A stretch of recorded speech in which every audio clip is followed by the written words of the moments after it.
প্ৰিয় দৰ্শক, প্ৰাচীন কালৰে পৰা হিন্দু ধৰ্মত মহাশিৱৰাত্ৰি উৎসৱৰ বিশেষ তাৎপৰ্য আছে। আপোনালোকক জনাব বিচাৰো যে মহাশিৱৰাত্ৰিৰ উৎসৱ প্ৰতি বছৰে ফাল্গুন মাহৰ কৃষ্ণ পক্ষৰ চতুৰ্দশীত পালন কৰা হয়। হিন্দু পঞ্জিকা অনুসৰি এইবাৰ 2024 চনৰ 8 মাৰ্চত শিৱৰাত্ৰি পালন কৰা হ'ব। এই দিনটোত বাবা ভোলেনাথক সন্তুষ্ট কৰি তেওঁৰ আশীৰ্বাদ লাভৰ বাবে ভক্তসকলে উপবাস কৰে। কোৱা হয় যে মহাশিৱৰাত্ৰিৰ আগত মহাদেৱৰ প্ৰিয় কিছুমান বস্তু ঘৰলৈ লৈ আনিলে ভাগ্যৰ সলনি হয় আৰু মহাদেৱৰ বিশেষ কৃপা পোৱা যায়। আজিৰ এই ভিডিঅ'ত মই আপোনালোকক মহাদেৱৰ এই প্ৰিয় বস্তু কেইটানো কি এই কথাবোৰ বিতংকৈ জনাবলৈ চেষ্টা কৰিম।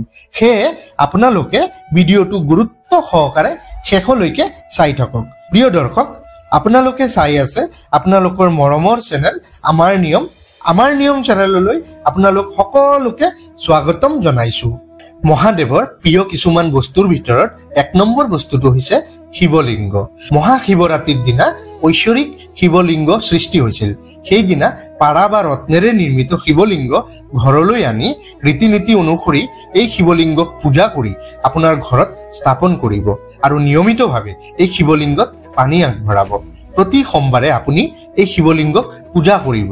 মহাশিৱৰাত্ৰিৰ দিনা পাৰদৰ শিৱলিংগ ঘৰলৈ আনি পূজা কৰিলে কাল সৰ্প দোষ, বাস্তু দোষ আদি সকলো ধৰণৰ দোষ দূৰ হয় আৰু নানা ধৰণৰ বিপদৰ পৰাও সকাহ পোৱা যায়। মহাদেৱৰ প্ৰিয় 2 নম্বৰ বস্তুটো হৈছে শিৱ পৰিবাৰৰ ছবি। মহাশিৱৰাত্ৰিৰ দিনা শিৱ পৰিবাৰৰ ছবি ঘৰলৈ আনক। এই ছবিখনত ভগৱান ভোলেনাথ, মা পাৰ্বতী, ভগৱান গণেশ, কাৰ্তিক আৰু মহাদেৱৰ অতি প্ৰিয় নন্দীজী একেলগে থাকিব লাগে। মহাশিৱৰাত্ৰিৰ দিনা এই ছবিখন ঘৰলৈ আনিলে ই আপোনাৰ পৰিয়াললৈ ভগৱান ভোলেনাথৰ আশীৰ্বাদ কঢ়িয়াই আনিব, লগতে আপোনাৰ পৰিয়ালৰ জীৱনটো সুখ শান্তিৰে ভৰি পৰিব আৰু পৰিয়ালৰ সদস্যৰ মাজত মৰম চেনেহ বৃদ্ধি পাব।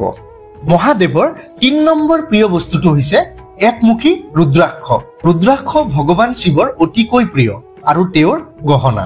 ৰুদ্ৰাক্ষৰ উৎপত্তি হৈছিল ভগৱান শিৱৰ অশ্ৰুৰ পৰা। মহাশিৱৰাত্ৰিৰ দিনা আপোনাৰ ঘৰত লৈ আনক একমুখী ৰুদ্ৰাক্ষ।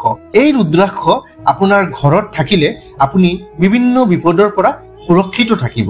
ইয়াৰ ফলত অপশক্তিৰ প্ৰভাৱৰ পৰাও ৰক্ষা পাব। ইয়াৰ বাহিৰেও ৰুদ্ৰাক্ষক টকাৰ স্থানত ৰাখিলে আপোনাৰ ধন সম্পত্তিও বৃদ্ধি পাব।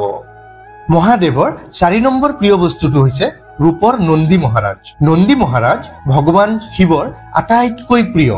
এনে অৱস্থাত মহাশিৱৰাত্ৰিৰ দিনা আপোনাৰ পূজাস্থলীত ভগৱান শিৱৰ ওচৰত ৰূপেৰে নিৰ্মিত নন্দীজীক স্থাপন কৰক। এনে কৰিলে ইয়াৰ দ্বাৰা আপোনাৰ জীৱনটো সুখ আৰু সমৃদ্ধিৰে ভৰি পৰিব। মহাদেৱৰ 5 নম্বৰ প্ৰিয় বস্তুটো হৈছে বেলগছ। বেলপত্ৰ অবিহনে ভগৱান শিৱৰ পূজা আধৰুৱা। ভগৱান শিৱ বেলপত্ৰ খুব ভাল পায়। সেয়ে ভগৱান ভোলেনাথৰ আশীৰ্বাদ পাবলৈ মহাশিৱৰাত্ৰিৰ দিনা আপোনাৰ ঘৰত বেলগছ ৰোপণ কৰক আৰু প্ৰতিদিনে পূজাৰ সময়ত ভোলেনাথক বেলপত্ৰ অৰ্পণ কৰক। প্ৰিয় দৰ্শক, আশা কৰো আপোনালোকে গম পালে যে মহাদেৱৰ প্ৰিয় বস্তুবোৰনো কি। তেনেহলে এইখিনি বস্তু আপোনালোকে মহাশিৱৰাত্ৰিৰ দিনা ঘৰলৈ আনক আৰু আপোনালোকৰ ঘৰখন সুখ সমৃদ্ধিৰে ভৰাই তোলক। আজিৰ ভিডিঅ'টি মানে ভিডিঅ'টো ভাল লাগিলে এটা লাইক, শ্বেয়াৰ আৰু ধুনীয়া এটা কমেণ্ট কৰিব। চেনেলত যদি নতুনকৈ আহিছে চেনেলটো এতিয়াই ছাবস্ক্ৰাইব কৰি দিব। আকৌ নতুন এটা ভিডিঅ'ৰ সৈতে পুনৰ লগ পাম। ধন্যবাদ।